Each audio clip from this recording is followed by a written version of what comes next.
யூதித்து அதிகாரம் 7. பெத்தூலியா மீது முற்றுகை.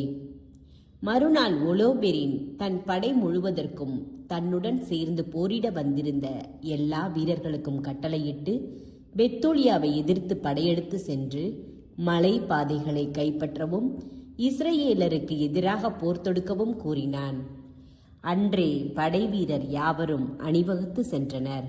அவர்களின் எண்ணிக்கை வருமாறு: காலார்படையினர் 1,70,000, குதிரைப்படையினர் 12,000 மற்றும் தேவையான பொருட்களை கால்நடையாய் எடுத்து சென்றோர் மாபெரும் தொகையினர். அவர்கள் பெத்தூலியாவுக்கு அருகே பள்ளத்தாக்கில் நீரூற்றையொட்டி பாசறை அமைத்தார்கள். அகல அளவில் தோத்தானில் இருந்து பெல்பாயிம் வரையும், நீல அளவில் பெத்தூலியாவிலிருந்து எஸ்திரோனுக்கு எதிரே இருந்த கியமோன் வரையும் பரவியிருந்தார்கள். இஸ்ரவேலர் பெருந்திரளாய் வந்த பகைவர்களைக் கண்டு மிகவும் நடுங்கினர். இவர்கள் நாடு முழுவதையும் இப்பொழுது விழுங்கப் போகிறார்கள். உயர்ந்த மலைகளோ பள்ளத்தாக்குகளோ குன்றுகளோ அவர்களின் பளுவை தாங்கா என்று தங்களுக்குள் பேசிக்கொண்டனர். எனினும் அவர்கள் ஒவ்வொருவரும் படைக்கலம் தாங்கியவராய் தங்கள் காவல் மாடங்களில் தீ மூட்டி அன்று இரவு முழுவதும் காவல் புரிந்தார்கள். 2ஆம் நாள் ஒலோபெரின் தன் குதிரைப்படை முழுவதையும் பெத்தூலியாவில் இருந்த இஸ்ரவேலர் காணும்படி அணிவகுத்து செல்லுமாறு செய்தான்.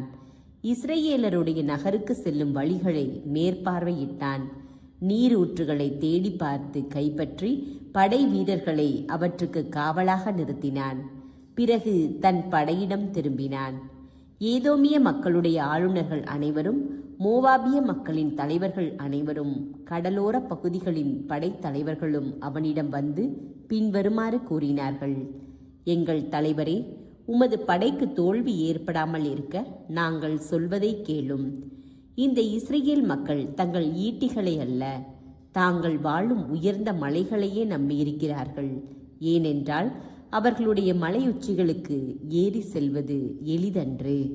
ஆகவே தலைவரே, வழக்கமான அணிவகுப்பு முறையை மாற்றியமைத்து போர் புரிந்தால் உம் ஆள்களுள் ஒருவர் கூட அழிய மாட்டார். உமது கூடாரத்திலேயே நீர் தங்கியிரும். உம்முடைய படை வீரர்கள் எல்லாரும் தங்களது இடத்திலேயே இருக்கட்டும். ஆனால் உம் பணியாளர்கள் மலையடிவாரத்திலிருந்து சுரக்கும் நீரூற்றை கைப்பற்றி கொள்ளட்டும். ஏனெனில் பெத்தூலியாவில் வாழ்பவர்கள் யாவரும் இதிலிருந்துதான் தண்ணீர் எடுக்கின்றனர். இதனால் தாகமே அவர்களை கொன்றுவிடும். அவர்கள் தங்கள் நகரை கையளித்து விடுவார்கள். இதற்கிடையில் நாங்களும் எங்கள் ஆள்களும் அருகில் உள்ள மலையுச்சிகளுக்கு ஏறி சென்று அங்கு பாசறை அமைத்து ஒருவரும் நகரை விட்டு வெளியேறாதவாறு பார்த்து கொள்வோம். அவர்களும் அவர்களின் மனைவியரும் மக்களும் பசியால் நலிவுறுவார்கள்.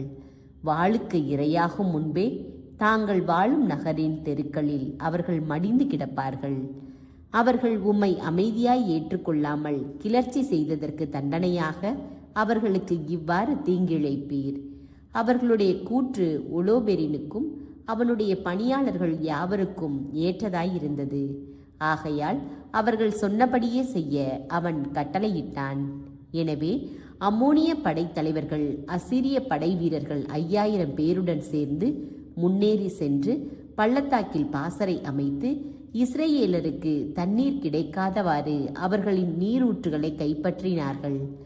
ஏசாவின் மக்களும் அம்மோனியரும் ஏறி சென்று மலை நாட்டில் தோத்தானுக்கு எதிரே பாசறை அமைத்தார்கள். தங்களுள் சிலரை தென்கிழக்கில் எக்ரபேலுக்கு எதிரில் அனுப்பினார்கள். அது மொக்மூர் என்ற ஓடை ஓரிடத்தில் அமைந்திருக்க கூசு என்ற இடத்துக்கு அருகே இருந்தது. அசீரியரின் எஞ்சிய வீரர்கள் சமவெளியில் பாசறை அமைத்து நாடு முழுவதையும் நிரப்பினார்கள். அவர்களுடைய கூடாரங்களும் பொருள்களும் பெரியதொரு பாசறையாக அமைந்து நெடுந்தொலை பரவியிருந்தன. உள்ளம் தளர்ந்து போன இஸ்ரவேலர் தங்கள் கடவுளாகிய ஆண்டவரை நோக்கி கதறினர். ஏனெனில் அவர்களை சூழ்ந்து கொண்ட பகைவர்களிடமிருந்து தப்பிக்க வழியே இல்லை. காலார்படை, தேர்ப்படை, குதிரைப்படை அடங்கிய அசீரியரின் படைத்திரள் முழுவதும் 34 நாள் இஸ்ரவேலரை சூழ்ந்து கொள்ள பெத்தூலியாவில் வாழ்ந்தவர்கள் அனைவருடைய தண்ணீர் கலன்களும் வெறுமையாயின. நீர் தொட்டிகள் வறண்டு கொண்டிருந்தன. ஒரு நாளாவது தாகம் தீர குடிக்க போதுமான தண்ணீர் கிடைக்கவில்லை. அவர்களுக்கு குடிநீர் அளவோடுதான் கொடுக்கப்பட்டது. அவர்களின் குழந்தைகள் சோர்வுற்றார்கள். பெண்களும் இளைஞர்களும் தாகத்தால் மயக்கமடைந்து நகரின் தெருக்களிலும் வாயில்களிலும் விழுந்து கிடந்தார்கள். ஏனெனில் அவர்களிடம் வலுவே இல்லை. இளைஞர்கள், பெண்கள், சிறுவர்கள் எல்லாரும் ஊசியாவிடமும் நகரின் பெரியோர்களிடமும் கூட்டமாக சென்று உரத்த குரல் எழுப்பினார்கள். மூப்பர்கள் அனைவர் முன்னும் பின்வருமாறு கூறினார்கள்: நமக்கிடையே கடவுள் தீர்ப்பு வழங்கட்டும். அசிரியருடன் நீங்கள் சமாதானம் செய்து கொள்ளாததால் நமக்கு பெரும் அநீதி இழைத்திருக்கிறீர்கள். இப்போது நமக்கு உதவி செய்வார் யாரும் இல்லை. நாம் தாகத்தாலும் பேரழிவாலும் அவர்கள் முன் தலை குனியும்படி கடவுள் நம்மை அவர்களிடம் ஒப்படைத்துள்ளார். உடனே அவர்களை அழையுங்கள். நகர் முழுவதையும் சூறையாடும்படி ஒலோபெரினின் வீரர்களிடமும் அவனுடைய படைகளிடமும் கையெழியுங்கள். ஏனெனில் அவர்களால் சிறைப்பிடிக்கப்படுவது நமக்கு மேலானது. அதனால் நாம் அவர்களுக்கு அடிமைகளாவோம். ஆனால் நமது உயிர் காப்பாற்றப்படும். மேலும் நம் கண் முன்னேயே நம் குழந்தைகள் சாவதையும் நம் மனைவி மக்கள் உயிர் விடுவதையும் காண மாட்டோம். விண்ணையும் மண்ணையும் நம் கடவுளையும் நம் மூதாதையரின் ஆண்டவரையும் உங்களுக்கு எதிர் சாட்சிகளாக அழைக்கிறோம். அவர் நம் பாவங்களுக்கு ஏற்பவும் நம் மூதாதையரின் பாவங்களுக்கு ஏற்பவும் நம்மை தண்டிப்பவர். நாங்கள் சொன்னவாறு கடவுள் இன்று நிகழாமல் பார்த்து கொள்வாராக. அப்பொழுது மக்கள் கூட்டத்தில் இருந்து ஒருமித்த பெரும் புலம்பல் எழுந்தது. அவர்கள் எல்லாரும் கடவுளாகிய ஆண்டவரை நோக்கி உரத்த குரலில் மன்றாடினார்கள். ஊசியா அவர்களை நோக்கி, சகோதரர்களே, துணிவு கொள்ளுங்கள். மேலும் 5 நாள்களுக்கு பொறுத்து கொள்வோம். அதற்குள் நம் கடவுளாகிய ஆண்டவர் நமக்கு இரக்கம் காட்டுவார். அவர் நம்மை முற்றிலும் புறக்கணித்து விட மாட்டார். 5 நாள் கடந்த பின்னும் நமக்கு உதவி ஏதும் கிடைக்கவில்லை என்றால் நீங்கள் சொன்னவாறே செய்கிறேன் என்று கூறினார். பிறகு மக்கள் கலைந்து தாங்கள் காவல் புரிய வேண்டிய இடங்களுக்கு அவர் போக செய்தார். அவர்கள் நகரின் மதில்களுக்கும் கோட்டைகளுக்கும் சென்றார்கள். பெண்களும் பிள்ளைகளும் அவரவர் தம் வீடுகளுக்கு திரும்பினார்கள்.